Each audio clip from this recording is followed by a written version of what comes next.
السلام علیکم عزیز طلباء و طالبات۔ اس سے پہلے کے لیکچر میں ہم نے ہمارے نصاب میں شامل مثنوی کو پڑھا ہے، مثنوی کی تعریف، اس کا آغاز اور اس کا ارتقاء۔ بعد ازاں دو مثنویاں جو ہمارے نصاب میں شامل تھی ان دونوں مثنویوں کو بھی پڑھا اور سمجھا۔ پہلی مثنوی بارش اور میر کا مکان تھا، تو دوسری مثنوی ساقی نامہ جو علامہ اقبال کی بہت ہی مشہور مثنوی ہے، جس میں اقبال اللہ تعالیٰ سے التجا کرتے ہیں، دعا کرتے ہیں اللہ سے کہ رب العالمین قوم کو، امت محمدی کو صلی اللہ علیہ وسلم وہ میں پلا جس کے پینے سے تمام وہ پردے اس کی آنکھوں سے ہٹ جائے، جس کی وجہ سے آج وہ دنیا میں گمنام اور پریشان ہے۔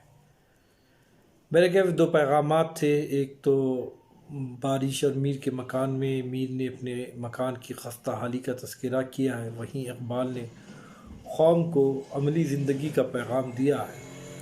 ان دو مثنویوں کی تکمیل ہونے کے بعد ہم نے مرثیے کی طرف رخ کیا۔ مرثیے اردو شاعری کی وہ اہم اور مشہور صنف ہے جو دونوں لحاظ سے، ایک ادبی لحاظ سے اور مذہبی لحاظ سے، دونوں بھی لحاظ سے کافی اہمیت کی حامل رہی ہے۔ ادبی لحاظ سے تو اس کی اہمیت ہے ہی، لیکن مذہبی لحاظ سے بھی مرثیے کی کافی اہمیت رہی ہے، کیونکہ ہم دیکھتے ہیں کہ مرثیے کی جو تعریف کی گئی ہے اس کے مطابق مرثیے دو اقسام کے ہوتے ہیں، ایک شخصی مرثیہ اور دوسرا کربلائی موضوعات پر مبنی مرثیہ۔ کربلائی موضوعات پر جو مرثیے مبنی ہوتے ہیں اس کو کافی اہمیت دی جاتی ہے، اس کی کافی پذیرائی کی جاتی ہے، اس کو کافی پسند کیا جاتا ہے، اور مذہبی اعتبار سے اس کو بحیثیت تبرک اس کا استعمال بھی ہوتا ہے۔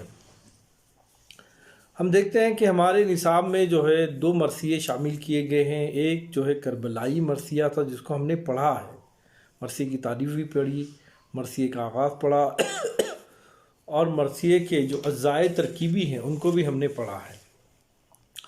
اس کے ساتھ ساتھ ہمارے نصاب میں جو مرثیہ کربلا کے موضوعات پر شامل ہے، حضرت امام حسین مرزا دبیر کا لکھا ہوا کافی اہم مرثیہ ہے، جس کی مرزا دبیر کا مرتبہ اردو شاعری میں، نہ صرف اردو شاعری بلکہ بالخصوص مرثیے میں کافی اہمیت کا حامل ہے۔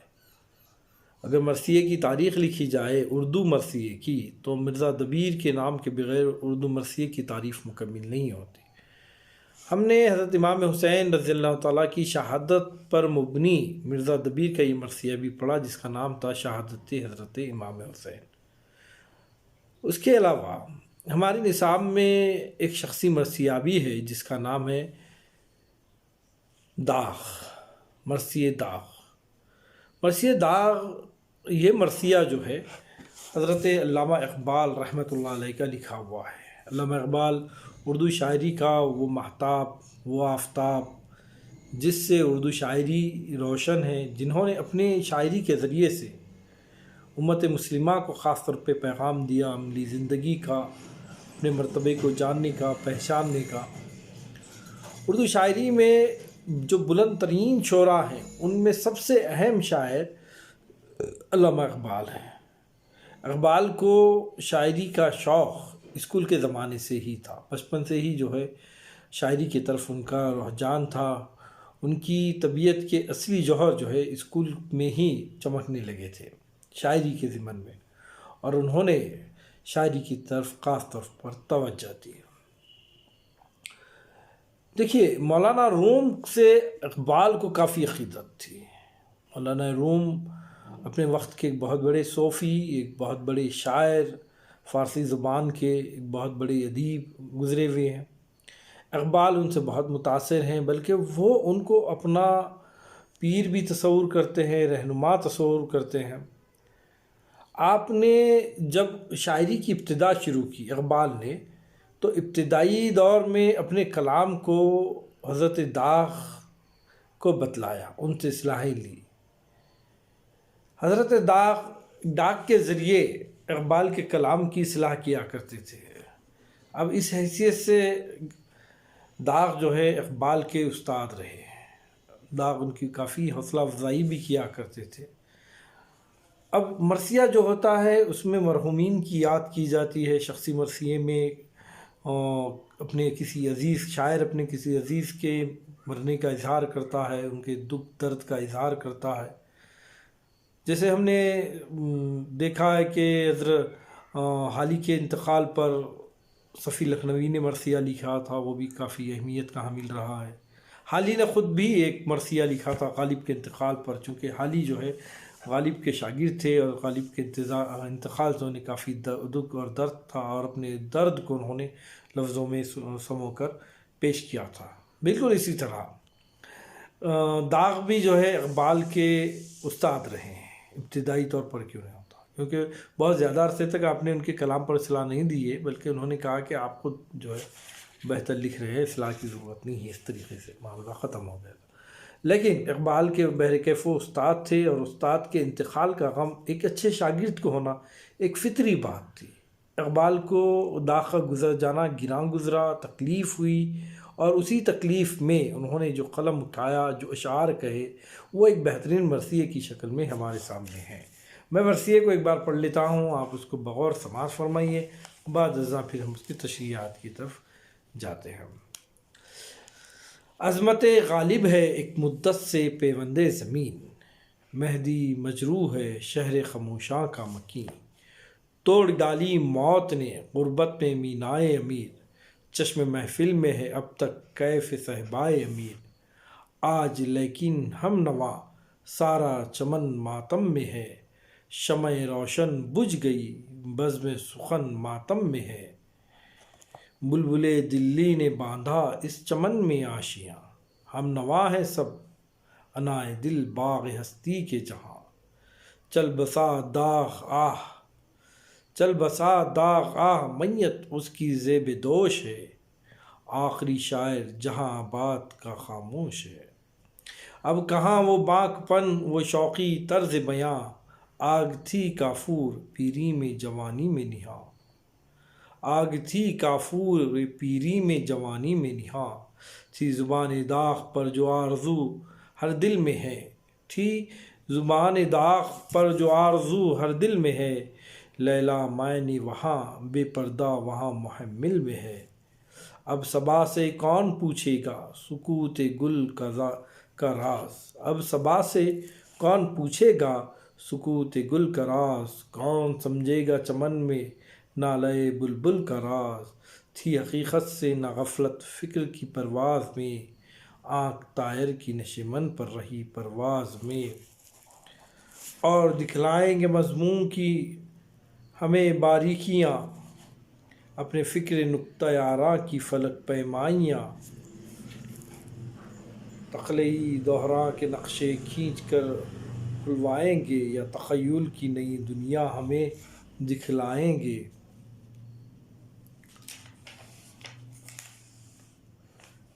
اور دکھلائیں گے مضمون کی ہمیں باریکیاں، اپنے فکر نقطہ آراں کی فلک پیمائیاں. تلخی دوراں کے نقشے کھینچ کر رلوائیں گے، یا ثقیل کی نئی دنیا ہمیں دکھلائیں گے. اس چمن میں ہوں گے پیدا بلبل شیراز بھی، سینکڑوں ساحر بھی ہوں گے صاحب اعجاز بھی.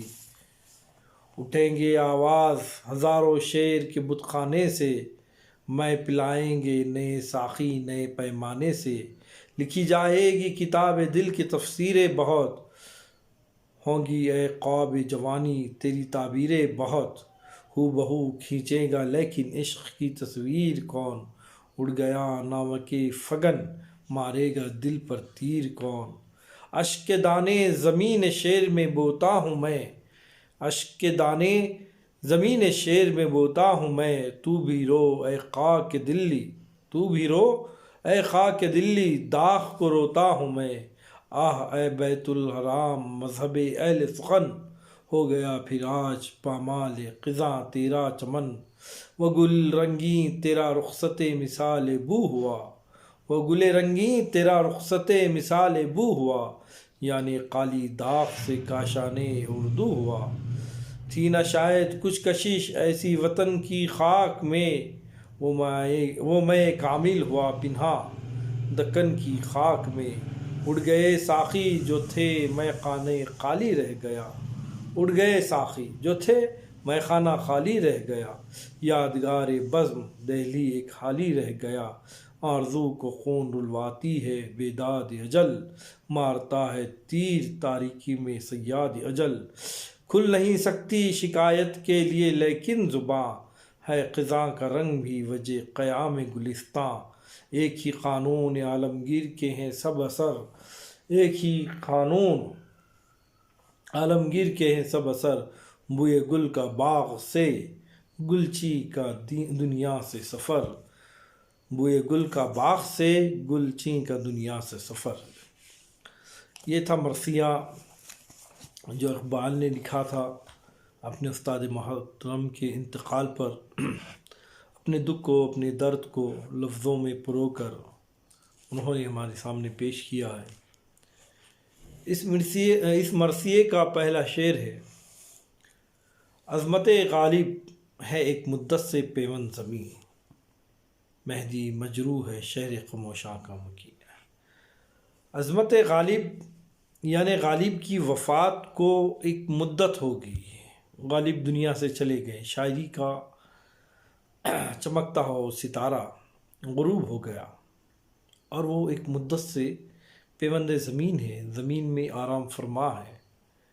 زمین کا پیوند ہونا ہے نا، انتقال کر جانا، قبر میں چلے جانا ہے۔ اب یہ پیوند زمین کنایا ہے، فوت ہو جانے سے انسان شہر خموشاں کا مکین ہو جاتا ہے۔ شہر خموشاں کہتے ہیں قبرستان کو، اس کا مکین ہو جانا یعنی وہاں اس کی قبر بن جانا ہے۔ مہدی مجروح ہے شہر خموشاں کا مکین۔ مہدی دراصل مہدی اور مجروح غالب کے بہت ہی اہم، بہت ہی خاص شاگردوں میں شمار ہوتا ہے۔ اب یہ لوگ بھی چلے گئے ہیں، شاعری کا گلستہ آہستہ آہستہ اجڑتا جا رہا ہے۔ شاعری کے آسماں کے چمکتے ہوئے جو ستارے تھے، غالب، مہدی، مجروح، یہ سب کے سب شہر خموشاں کے مکین بن گئے ہیں۔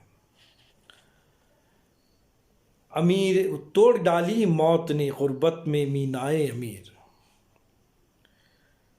چشم محفل میں ہے اب تک کیف صہبائے امیر۔ امیر مینائی مرحوم داغ کے ہم اثر اور شاعری میں ان کے مد مقابل تھے، لیکن علم و فضل اور تقوی و طہارت کے لحاظ سے تمام شعراء پر فضیلیت رکھتے تھے۔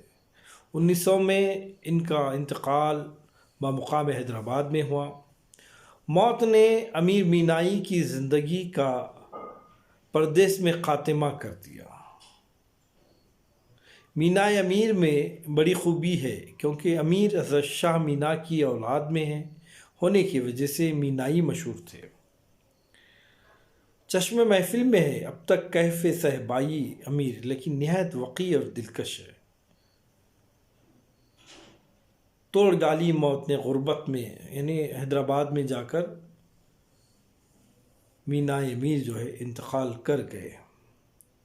آج لیکن ہم نوا سارا چمن ماتم میں ہے، شمع روشن بجھ گئی بزم سخن ماتم میں ہے۔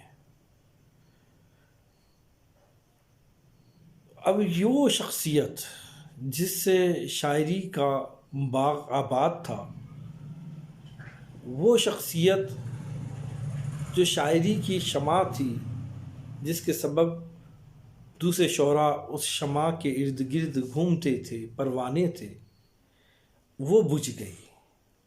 شمع روشن شاعری کی بجھ گئی، جس کے سبب بزم سخن ماتم میں ہے۔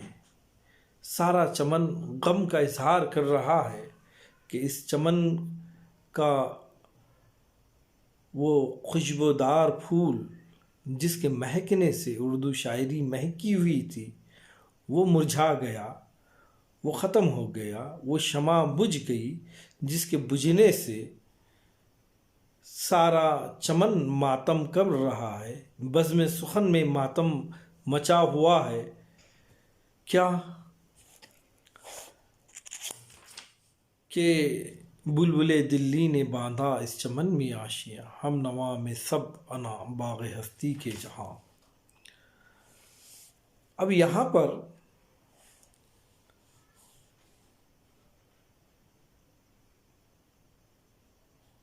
بلبل دلی کنایا ہے، داغ اس چمن سے عالم آخر مراد ہے۔ آخری شعر سے مراد یہ ہے کہ آئندہ اس پائے کے شاعر کی پیدائش کی توقع نہیں ہے۔ دلی کا وہ شاعر جس نے دلی میں سکونت اختیار کی تھی، اب وہ اس دنیا سے چلا گیا ہے۔ اب اس جیسا شاعر دوبارہ اس دنیا میں پیدا ہونا اس کی توقع نہیں ہے۔ چل بسا داغ آہ میت اس کی زیب دوش ہے، آخری شاعر جہاں بات کا خاموش ہے۔ اب اس جہاں کا، اس دنیا کا یہ جو آخری شاعر تھا، یہ اس دنیا سے چلا گیا ہے، اور داغ انتقال کر گیا ہے، اس کی میت رکھی گئی ہے، میت کو سجایا گیا ہے، آخری رسومات کو تکمیل دے دیا گیا ہے، اور شاعری کا جہاں خاموش ہو گیا ہے۔ اب اس کے بعد کے جو بند ہیں انشاءاللہ تعالیٰ عزیز، اس کو ہم دوسرے پریگ میں پڑھنے کی کوشش کریں گے، اس کے ساتھ ساتھ اس کی تشریحات کو، اس کے معنی و مفہوم کو بھی سمجھیں گے۔ اصل میں 1 2 3 بند ہیں، کوشش کریں گے کہ دوسرے ویڈیو میں یا دوسرے لیکچر میں یہ تینوں بھی بند تکمیل ہو جائے۔ خیر، آج کے لیے اتنا کافی ہے، شکریہ بات۔